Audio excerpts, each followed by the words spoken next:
My first glimpse of her was through the kitchen window. Initially, I assumed she was a feature of the snowbank, just another form against the white, motionless and stooped near the curb. Yet something about her posture held my attention. It was strange, too purposeful, too unnaturally still. I put on my spectacles and moved toward the pane of glass. It was then that I saw her.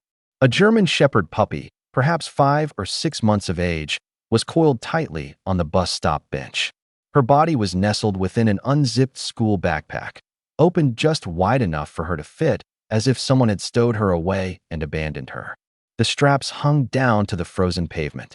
Her nose was barely visible, and her eyes, those eyes were wide open, fixed on the road as though she were anticipating someone's return to unzip the remainder of her world. The temperature was 10 degrees, with snow falling horizontally. It was the sort of day that brings the entire town to a standstill. I opened my front door and ventured outside. The cold struck me like a physical blow, but I continued onward. My boots crunched over the ice as I crossed the street. She noticed me, but did not flee. She didn't emit a growl or even so much as blink. She just remained there, frozen, partially concealed in that backpack, shivering like a leaf too weary to let go. I crouched down deliberately, keeping my hands low and my voice gentle. "Hey girl," I murmured. "What are you doing out here?" She leaned in closer. That was when I saw her paws.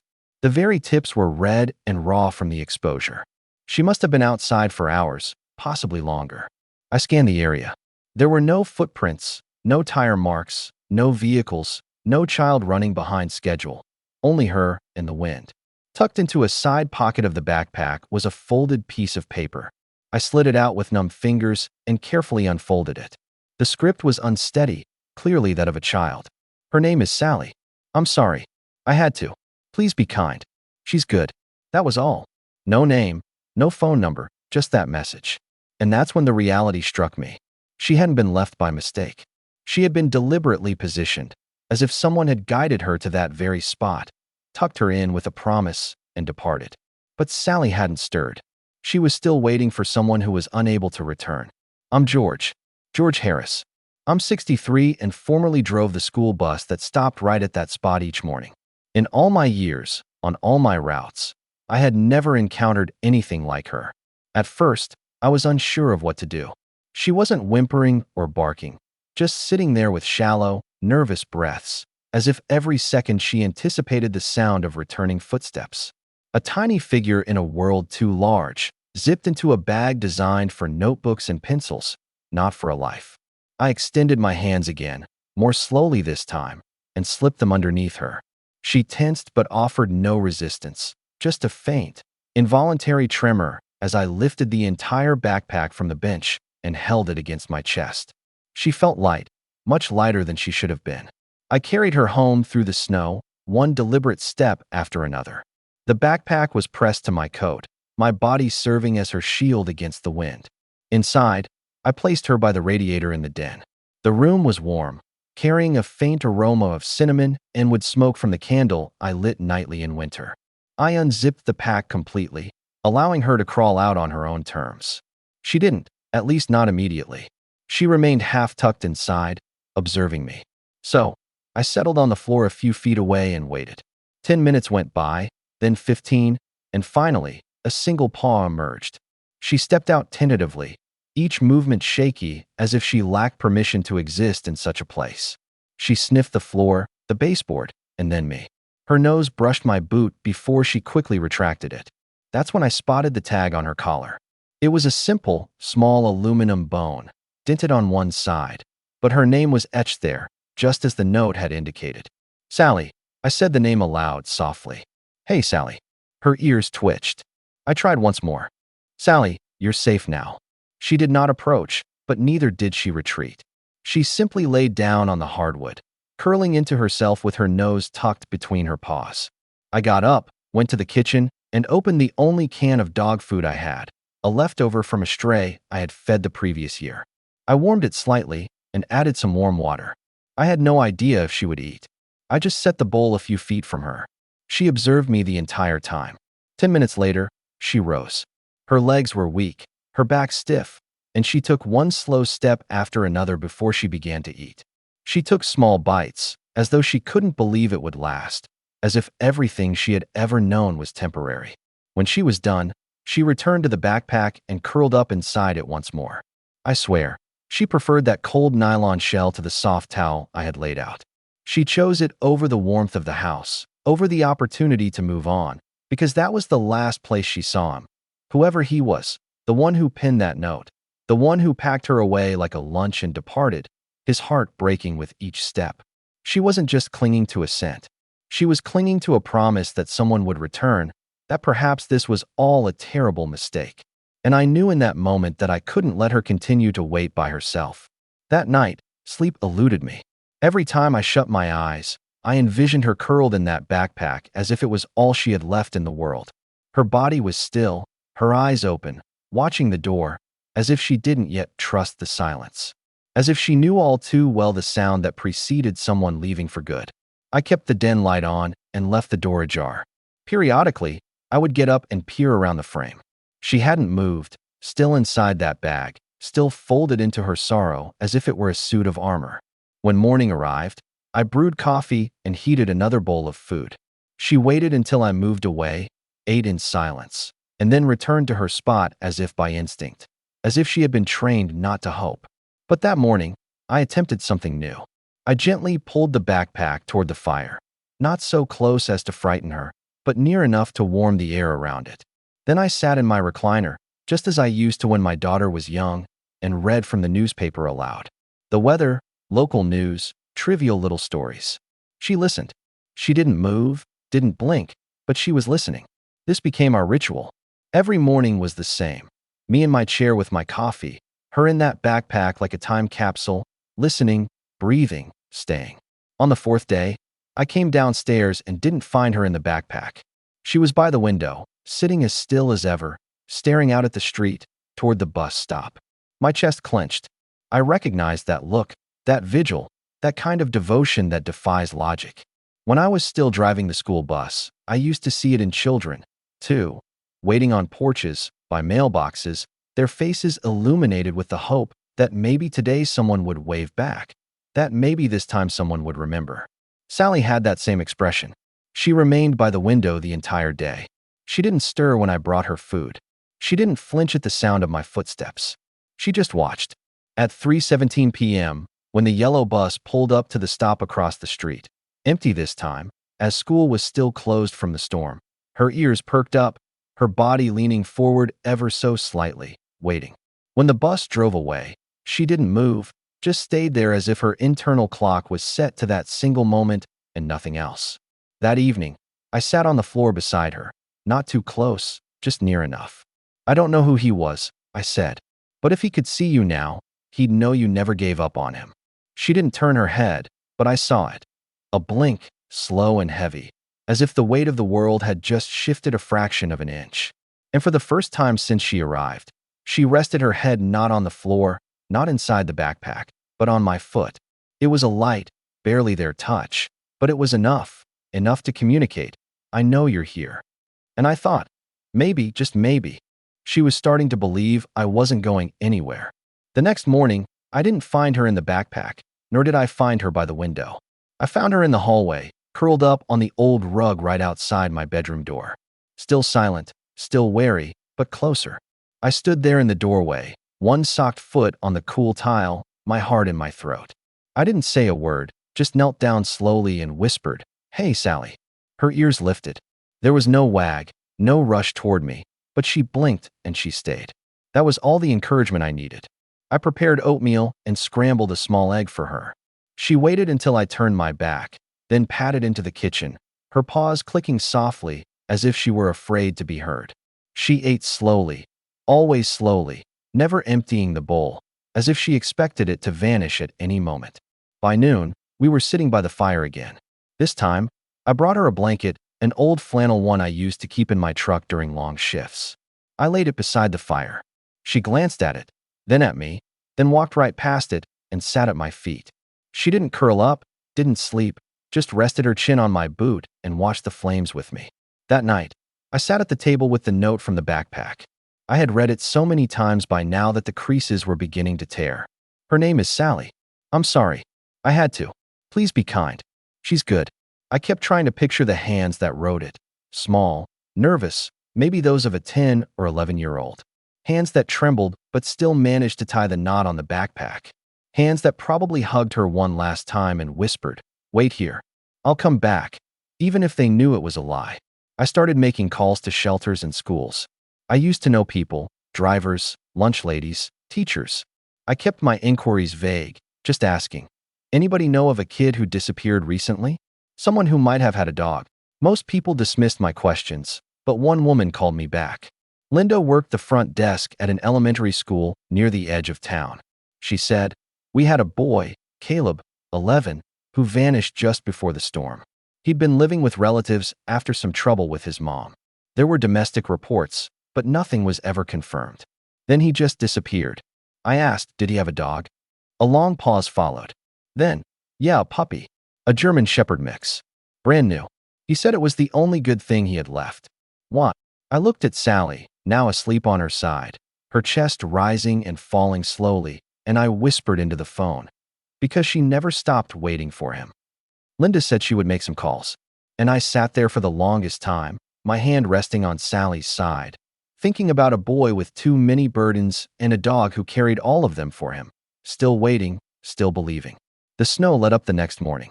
For the first time in a week, the sun broke through the clouds, soft and pale, as if it didn't want to alarm anyone.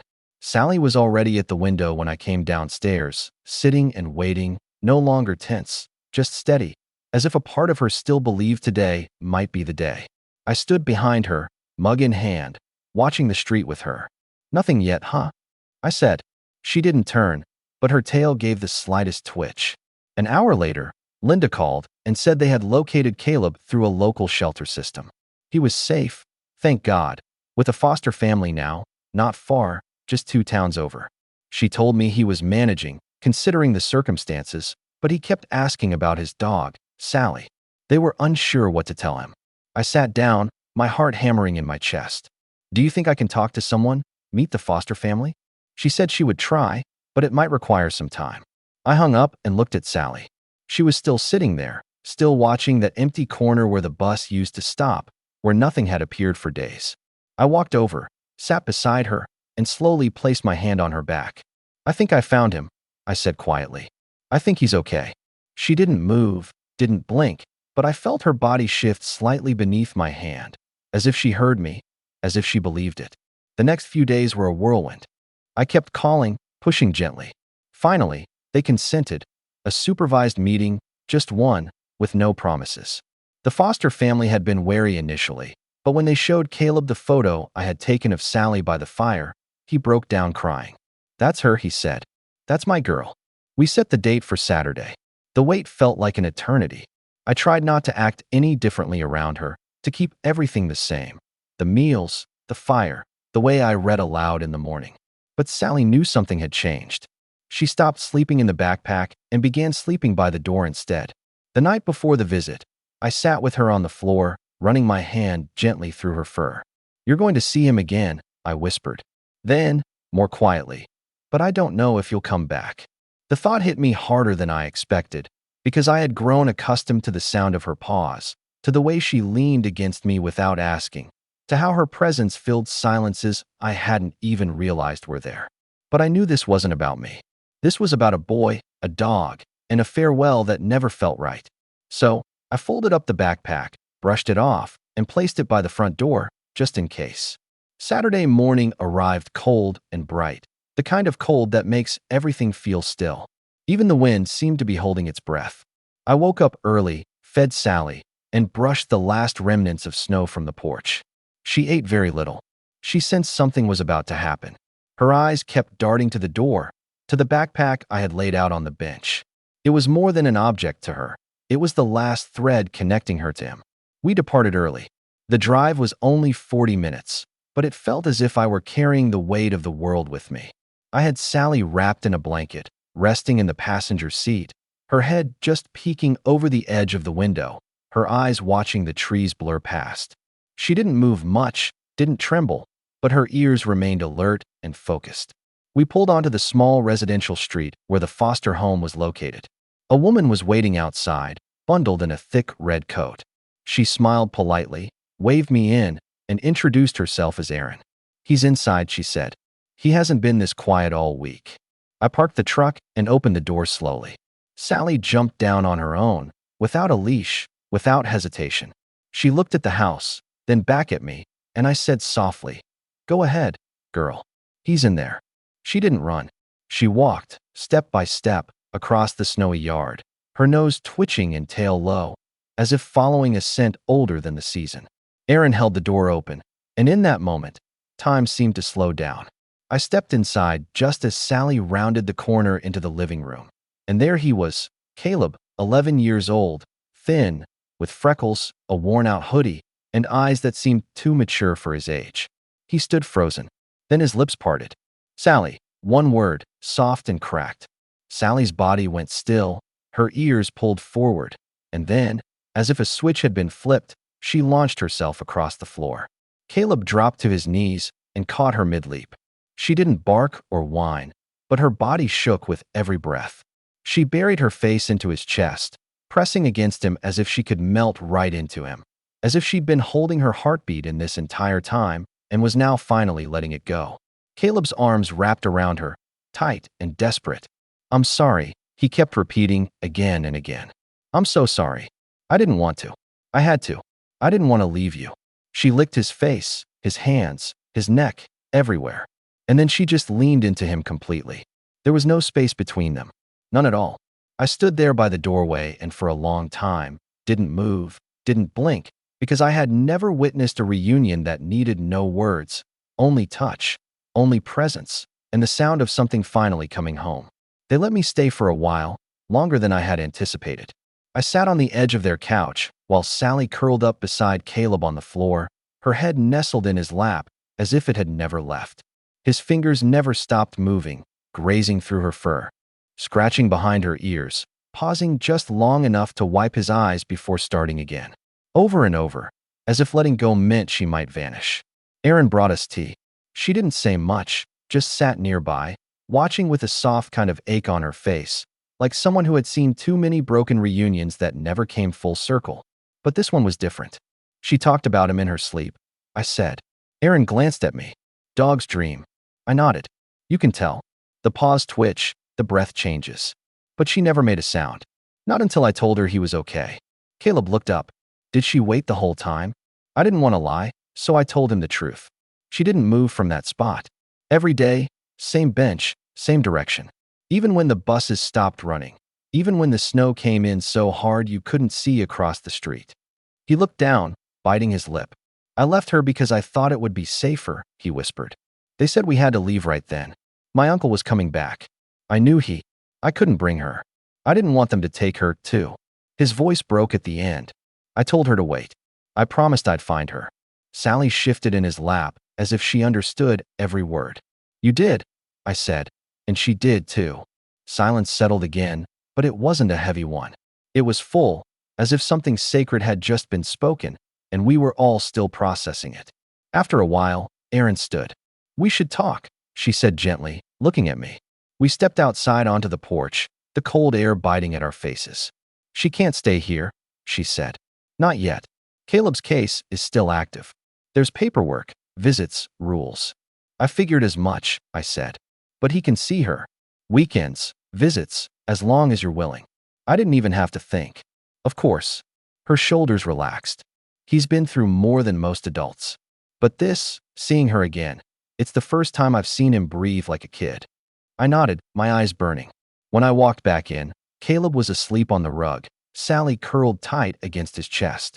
I sat down nearby, pulled the blanket over them both, and stayed until the room grew dim and the furnace kicked on. And in that moment, watching them sleep, I realized something. Some reunions aren't just between people. Sometimes it's the past finding a new way forward. Sometimes it's a promise kept in silence. And sometimes it's just a boy and his dog, holding each other like the world outside can wait a little longer. That night, I drove Sally home alone. She sat in the passenger seat, curled tight in her blanket, her eyes still fixed on the back window long after the Foster house had disappeared from view. She didn't whine or cry, but her entire being was quieter than usual, as if something had settled deep inside her and she was still trying to make sense of it all. I didn't speak. I just kept one hand on the wheel and the other resting near her paw, in case she needed to reach across that space, and remember, she wasn't by herself. When we returned to the house, she didn't go to the backpack. She didn't go to the door. She walked straight into the den, hopped up onto the couch, the first time she had ever done that, and curled into the corner cushion as if it had always belonged to her. She looked at me once, her eyes soft and steady, and then she slept. Not a light, cautious sleep, but real, deep, unguarded slumber. I stood there longer than I should have, just watching her, because I knew what it signified. She wasn't waiting anymore. She knew where he was, and more importantly, she knew he was okay. The next few weeks passed in slow, quiet ripples. Every Saturday, we drove to the foster house. Sally would leap from the truck before I even turned off the engine, and every time, Caleb would be on the porch, his arms already open. Their visits weren't boisterous. There was no wild barking or chasing of tails. They would just sit together, side by side, like two puzzle pieces that fit without needing to move. One time, Aaron told me he had stopped biting his nails. Another time, that he was sleeping through the night now. Then, a few days before our next visit, I received a call. They were moving Caleb again. Permanently this time. A new home, stable, with adoption in process. Will he still see Sally? I asked. There was a long pause. That'll be up to the new family. I hung up and stared at the fireplace. Sally lay beside it, dozing with her head on the backpack, which she still slept near, even if she didn't climb inside it anymore. Maybe it was for comfort, maybe for memory. Or maybe she just needed it close in case someone tried to take that part of her away again. I walked over, knelt down, ran my hand over her fur, and said what I had been holding in for weeks. If they won't let you see him, you'll stay with me, no matter what. You're not going back into the cold. You hear me? She lifted her head, ears tilted, then leaned into my chest quietly, completely. And in that silence, I understood. She was mine now. Not in place of Caleb, but because of him. Because sometimes love doesn't end where you expect it to. Sometimes it just grows sideways. A few days later, I received the official call. Caleb's adoption was finalized. His new family lived 2 hours west, out near Wanake. A quiet town, a small school, a fenced backyard. They had a rescue cat named Juniper and 2 other children in the home. Aaron said it was a good match, a really good one. They were warm, stable, kind people. But the family had one reservation. They weren't sure about taking on a dog, especially one with a history, one with that kind of bond, one that came with her own story carved deep into her bones. I understood. I truly did. But I also felt something twist inside me when she said it. I looked at Sally asleep on the rug, her nose twitching as she dreamed. I had started to recognize the sounds she made in her sleep now. Not fear, not panic, but softness and memory, as if her heart was finally making room for things that didn't hurt. I asked if Caleb knew. Aaron replied, "No, not yet." That night, I couldn't look at her in the same way. I kept thinking, how do you explain to a dog that her person is gone again? That the boy who wrapped her in a backpack and whispered, "Wait for me," isn't coming back? Not because he doesn't want to, but because life doesn't always allow love to remain simple. I didn't get much sleep. The next morning, I made a decision. We drove out to Wanake, 2 hours of winding roads and snow-glazed fields. Sally was alert the entire time, her head out the window for half the trip, as if she could smell something familiar on the wind. When we pulled up to the house, Caleb was already outside. He saw us.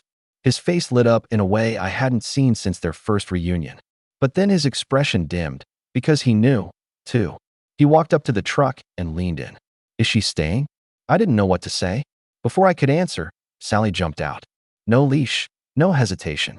She walked straight to Caleb, rubbed her head against his side, then sat down beside him and waited. Not like before, not with the ache of someone who had been left, but like someone choosing to be still, choosing peace. Caleb looked up at me, his voice quieter this time. "Can she come sometimes?" I nodded. "Every time you want." He nodded back, looked down at her, then reached into his coat pocket and pulled something out. It was the note. The same one. "Her name is Sally. I'm sorry. I had to. Please be kind. She's good." He handed it to me carefully. I didn't think anyone would ever find her. I took the note and folded it gently. "You didn't leave her," I said. "You saved her. And she waited because she knew you would. Caleb smiled. She's brave.